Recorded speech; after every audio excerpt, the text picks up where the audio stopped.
Welcome back to Booster Therapy and another episode of Commanding Presence. Today we have a fun little deck tech to break down, one that should rise a bit in popularity with the new Ikoria set dropping this Friday. This thing should get a lot of love. But before we dive into the deck, if you're looking to support Booster Therapy, it's super easy. Just become a subscriber of our channel, hit that thumbs up, and make sure you ring the bell so you know when more videos like Commanding Presence are coming out. Also, if you want to support us directly, become a patron of the channel. There's a link in the description below. We do all sorts of fun things for our patrons. There's a special Discord and access to a lot of other avenues, including a Brett's Build category. Brett, that's me, where I build a commander deck custom for you. You set the budget, you send the money, I build a deck that is something unique and individual and hopefully a lot of fun. Also, if you haven't already, follow us on Twitch, twitch.tv/boostertherapy. We're starting to stream again. And with the final thing is, if you're looking to buy the deck that we're about to review, there's an affiliate link to TCG Player. Please make sure you click that first. There's also a deck list that leads right to the purchasing of this deck. Feel free to purchase it there. It really does help us out. So in today's episode of Commanding Presence, we're going to review Skullbriar, the Walking Grave. So Skullbriar is 1 black and a green for a 1/1 haste. When Skullbriar, the Walking Grave, deals combat damage to a player, put a 1/1 counter on it. Counters remain on Skullbriar as it moves to any zone other than a player's hand or library. So as Skullbriar ends up dying or getting exiled or in the graveyard, wherever he sits, he keeps his counters on him as he continues to grow and get big. The other thing that's going to be pretty unique about Skullbriar is we have some very new counters with Ikoria. Things like Titanith Rex, I think I'm saying that right. And there is even a slippery Bogbonder, maybe I'm not, Boggle something. I think it's Bogbonder, that drop counters now on creatures like Skullbriar. So that way you can give a trample or a hexproof and it's a permanent thing that sits with it, even if people are destroying your Voltron equipments and enchantments that you put on Skullbriar. So we're not going to go through those cards specifically, besides the ones I just mentioned right now. They should have just popped up on the screen for you. But keep in mind, this is something that's easily upgradable, and when you start buying those packs of Ikoria or those singles, this deck is really going to benefit from it. So Skullbriar is what we're going to dive into today. And the first thing we're going to review, as we always review, is going to be the ramp for our deck. So kind of going to go through the ramp package, the cards that we're going to use to get us mana. In this one, we don't need to have a whole lot of mana. Skullbriar is only 2 mana, so he gets out there nice and early. The other thing that is pretty awesome about Skullbriar is we're oftentimes just equipping him or enchanting him with really low CMC equipment and enchantments, and we'll get to review some of those today. So the first thing we'll look at for our ramp package is Nature's Lore. Search your library for a forest card, put it into play, shuffle your library. It doesn't have to come into play tapped. It's just a really great card. It can also find those dual lands, so Bayou or Overgrown Tomb, anything that has the keyword forest in it. Harrow, because it also helps us thin out our deck of lands. We really don't want a lot of lands in our way, and it ramps us, so it's just a really efficient card. I also enjoy that this is at instant speed, so we can hold mana up for some of our targeted removal if that becomes more important in the moment. Springbloom Druid, it's similar to Harrow. It's sacrificing a land to search for 2 basic lands, so it's, again, just thinning the lands out of our deck and hoping to get us, again, we should only really need about 5-6 lands total long run, really 2 to 3 in the beginning, to be effective with this deck. Some of the bigger utility creatures have a payoff later, but we don't necessarily need them to be effective, and thinning out that land base is going to be important. Skyshroud Claim, similar to the Nature's Lore, Skyshroud Claim is 4 mana, search for 2 forests and put them on the battlefield. So again, they don't have to come into play tapped. If forest is in their keyword, they can be dual lands like the Bayou. Soul Ring, a super miscut Soul Ring, I might add, because it's a staple for any commander deck. It is weird to have that with a 2 CMC Skullbriar, but this thing takes care of commander attacks really effectively, and you're going to notice with a deck like this, it's tough to protect Skullbriar. He's going to become a threat pretty quickly. We're going to want to be able to pay for our commander attacks. The Golgari Signet, it's just another quick 2 mana ramp spell. This one really, it is important to ramp fast and quick. The 1s and 2s are that much more important. Kodama's Reach, because it's a staple of any commander deck that's playing green. And following Kodama's Reach, of course, is Cultivate. Similar to Kodama's Reach, you're searching for 2 basic lands, 1 into play, 1 into your hand. Just a really effective card. Pier's Whim, it is one of my favorite cards, one of my pet cards for ramp. I love that this can get us any land, so if we're in a pinch, it can get us a command tower to make sure we're perfectly fixed, or we can get Karn's Bastion and proliferate over and over again, which is a very great land for this deck. But it also can slow down our opponents by destroying their ramp. They have to sacrifice an enchantment or an artifact, so if they get a Soul Ring early, this could be trouble for them, or if they have some of those pesky enchantments out there, it just really helps us to slow their game plan down and move us 1 step ahead. And the Wayward Swordtooth, not necessarily ramp, but it allows us to play more than 1 land each turn. I also like that it's just low CMC to get that extra land out there. Wayward Swordtooth is a pretty good staple, similar to the Dryad of Elysian Grove or Azusa. A lot of these are just great to have at least 1 or 2 of them in a lot of your green decks. Next, we're going to talk about the pieces of Voltron that we are using for our Skullbriar. So that pretty common way to build around him, and it's a fun way to play too. If you love smashing in like I do, Voltron is a ton of fun. The first thing we're going to start off with is Hydra's Growth. It's a new card from Theros Beyond Death. It reads, as it enters the battlefield, we put a 1/1 counter on enchanted creature, and at the beginning of each of our upkeeps, we double the number of 1/1 counters on it. So it just helps Skullbriar speed up how big he gets and how quickly we can kill our opponents. Next is Rancor. It's going to be super important to get Trample here. We can't keep swinging in with our Skullbriar and being chump blocked, because it really hurts us both from being able to grow the Skullbriar, but also to win the game. We need Trample. It's a super important mechanic. I'm very excited for some of those Trample counters that we can put on with Mentors and some of the cycling cards from Ikoria that are coming up. They will be great staples for this deck. Sword of War and Peace. I love the swords. The swords are some of my most favorite cards in Magic, and we're going to try to play as many as we can in this deck, if not all of them. Pretty sure I got them all in here. We're going to look. Next is Sword of Light and Shadow. We're going to dive through all the swords. So protection from white and black, gain 3 life, and return a creature card from our graveyard to our hand. It's just a really effective way to get things like our mana, like Spring Bloom Druid back, things like that are high utility cards like that. We can pop them right back into our hand. Next, we have the Luxodon Warhammer, another clean and easy way to get Trample. It also gives us lifelink, which is always a positive. We're going to become a target again pretty quickly if we are getting big and bad, and people are going to want to kill us. So it's just a good way to gain that life back, buy us some time, and also have Trample. Swiftfoot Boots, a great way to protect Skullbriar from being targeted. I prefer Swiftfoot Boots and not actually going with Lightning Greaves in this one. It's a very weird thing. Lightning Greaves absolutely fits if you want to play it. The Shroud really does get in the way from equipping Skullbriar or adding additional auras on it, and that is one of the biggest reasons I go with just Swiftfoot Boots, because it keeps us away from permanently protecting them even against ourselves. The Grafted Exoskeleton, a great card for Infect. This deck needs fast ways to win, and you should never feel guilty about winning with Infect, because it means you had to bash in with combat damage and you weren't relying so much on a fragile combo. This is a pretty clean way to win with Skullbriar.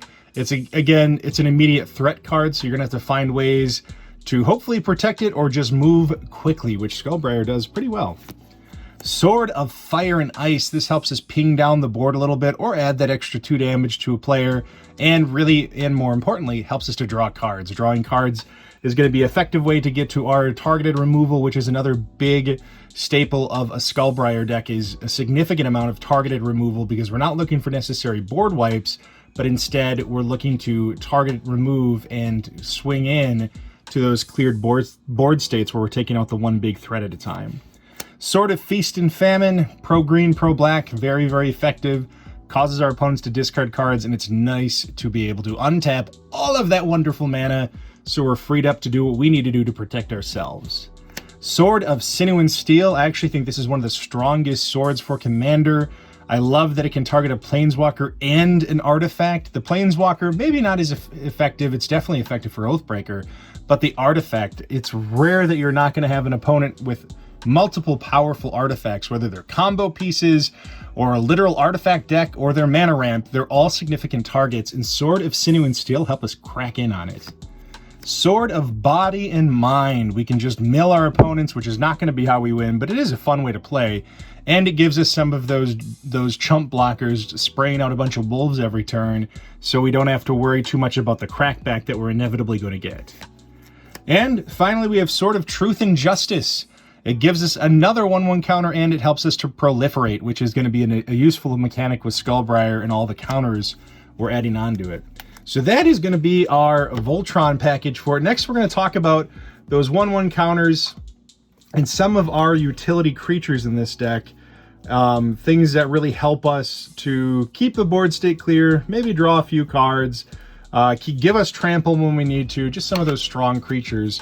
The first thing, though, is Hardened Scales to help us out with the 1/1 counter. So Hardened Scales is a pretty simple one. If one or more 1/1 counters will be placed on a creature you control, place that many more +1. Same with Peer. Peer is essentially a Hardened Scales on a stick. It's a creature that lets us put additional 1/1 counters or additional counters of any kind on a permanent, should we ever do that. Winding Constrictor, it's the same thing. You're going to notice a trend here. We're looking to add the counters we put on this so we can get bigger, faster, and beat in quicker. And you'll also notice that we have some pretty low CMC on a lot of these. The Loyal Guardian, because at the beginning of combat on every turn it adds a 1/1 counter. Skullbriar getting bigger is important. We have a few other creatures that really are benefiting from growing as well, and Loyal Guardian is a really cheap and effective way to do that. Corpsejack Menace, another one where we get to double the number of 1/1 counters we put on in any circumstance. So when we proliferate or deal damage, or with Loyal Guardian, it's just another way to build up the 1/1 counters that we're putting down. Draina, Liberator of Malakir. Hopefully you don't have too much in the way of this one. This one swings in, and when it does deal combat damage to a player, you get to put that many 1/1 counters on each creature you control that's attacking, including Draina. So Draina gets bigger throughout this, but another way to get the first strike damage in, grow Skullbriar before he deals damage, and really just be more effective with our growth. Primal Vigor is one of the last things to double the 1/1 counters. Primal Vigor is like the perfect doubling season that doesn't impact Planeswalkers, which doesn't bother us so much. Doubling Season, Primal Vigor, both great cards for this deck. In this case, we only have Primal Vigor because we have a lot of other ways to double our 1/1 counters, and that is what's most important to us. It's not so much about the tokens, it's about the 1/1 counters. Next up, we have Champion of Lamholt, who benefits greatly from 1/1 counters, and the bigger that Champion of Lamholt gets, the harder it is for anybody to block us, and hopefully we get the champion so big that they can't block us ever, and we're just swinging in with lethal turn after turn after turn. The Ravenous Slime can't be blocked by creatures with power 2 or less, and if a creature an opponent controls would die, instead exile it and put a number of 1/1 counters equal to that creature's power on Ravenous Slime. It's another good way to actually deal with people having value targets in their graveyard when they lose a creature that hit the battlefield. This is exiling it, and it just grows bigger every time. Walking Ballista, another effective way to use this as both targeted removal and a finisher for your opponents. This is going to grow over time, especially with things like Loyal Guardian or just doubling the counters or proliferating. Walking Ballista gets pretty big pretty quick, and it's an effective way to just ping things down.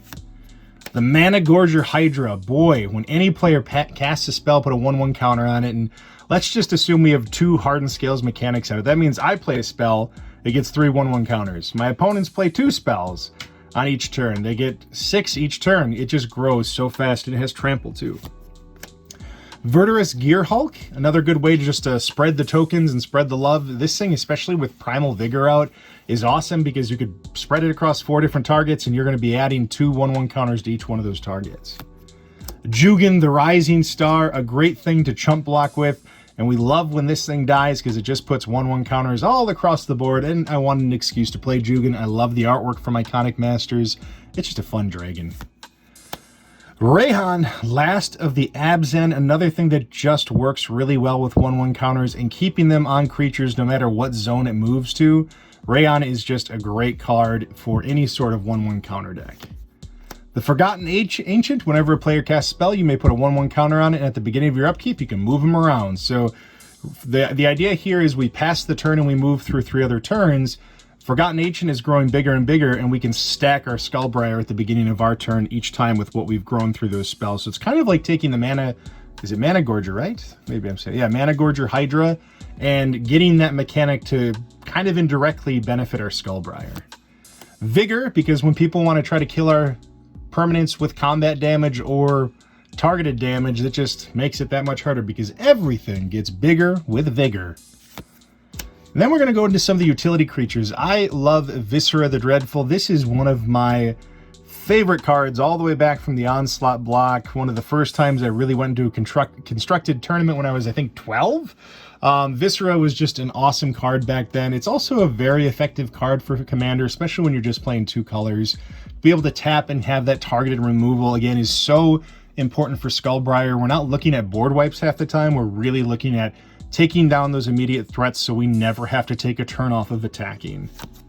Spirit Monger, this is absolutely a pet card of mine. Anytime I can play Golgari, I'm going to try to play Spirit Monger. It regenerates, it can change any color if it needs to, and whenever it deals damage to a creature, it gets a 1/1 counter. It's hard to deal with, it gets big fast, and man is it budget friendly. Beast Whisperer, because we're still casting creatures and it's nice to be able to draw some cards off of those creatures being casted. We have a good handful of utility creatures. Even some of our ramp spells are creatures, and we can just draw off of that to get ahead of our deck and keep our hand loaded. Nelia, God of the Hunt, the one god that's really necessary for this deck. The main thing here is just giving all of our creatures trample. It's a huge benefit for us. Again, trample, without it, we really get oppressed and we can't win with Skullbriar. And the Eternal Witness. That way we can return any of our Voltron pieces if we need to ramp further for whatever reason, or if we lost some of our beautiful targeted removal and we need it back. It is a great way to find that. Next, we're going to talk through a little bit of our card draw and card advantage. The first thing in here is Colossal Majesty, a very effective card for Skullbriar. Quickly, you're going to be at power 4 or greater. So this is just giving us an additional draw each turn. The next is Diabolic Intent. We're going to have some of those dorks on the board. We can sacrifice one of them. Even in a pinch, if we had to sacrifice Skullbriar, we know that it doesn't lose its counters to search for any card to help us get over the top. Demonic Tutor, same as Diabolic, except we don't have to worry about sacrificing a creature. Rishkar's Expertise. I've had this thing draw me 12 cards many times, then play a spell for free.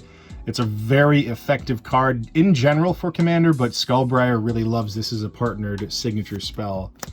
Natural Order, that way we can sack our little Springbloom Druid and throw out a Primal, or throw out Vigor or something that we need in the pinch to really help us push forward. Regrowth to get back anything that we love, just like Eternal Witness does. And Reanimate, so if somebody kills our Viscera and we want it back to clear the board again, we can get it right back. That, or if we find that one of our opponents has something really useful in the graveyard, then we're gonna put it on our battlefield.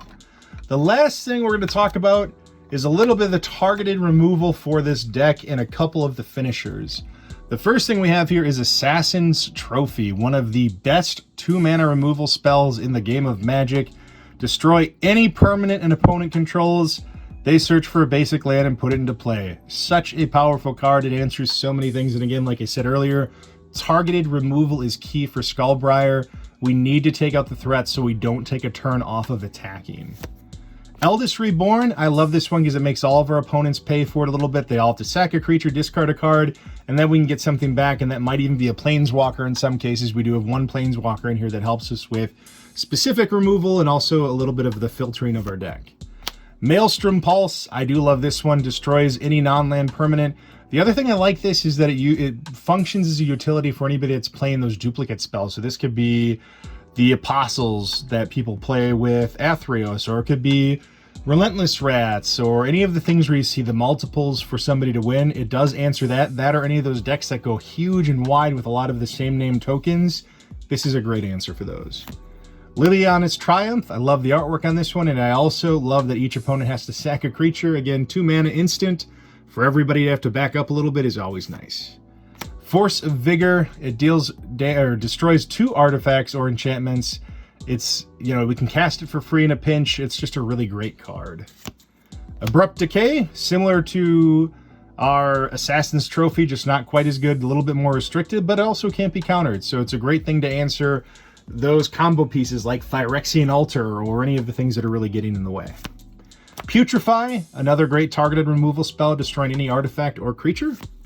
Casualties of War, a huge removal spell that can target many things, getting rid of that Glacial Chasm as a land so you can still deal damage. Enchantments, Planeswalkers, artifact, and a creature. You can do all, or whatever you need to do to really build your success. Scheming Symmetry.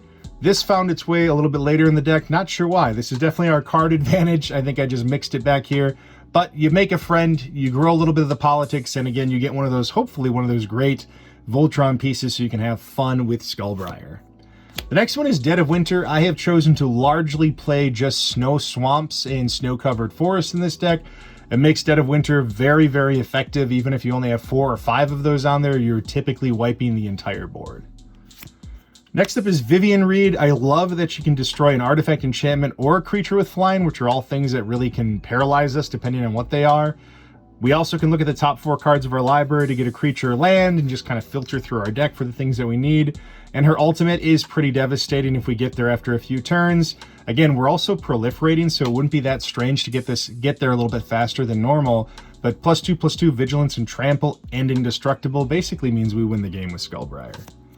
No Mercy, because when our opponents are cracking back at us, we really want to make them think about it. This way, if they do it, they're going to have to lose their creatures to make it happen. Tainted Strike is one of our first of 2 finishers. As Skullbriar gets bigger and bigger, the second that we see that he's got 9 power or better, Tainted Strike is a great way to finish off an opponent to give it +1/+0 and Infect. And of course, if somebody has taken 10 Infect damage, they do lose the game. And the final finisher for it is Berserk. This way, if we're at that, 10 or 12, we're not quite there, but we want to finish off an opponent or we need that trample to get over the top, Berserk helps us get there. It does destroy our Skullbriar, but remember, he doesn't lose his counters as he moves over to the command zone, so we'll get him back in one piece. The other thing with Berserk that's interesting is it can double as a removal spell. Let's say somebody's attacking one of our opponents with a really threatening creature. We can make that creature bigger and badder to hopefully hurt or maybe even kill that opponent, but also kill the creature in the process. I've seen this happen a couple times.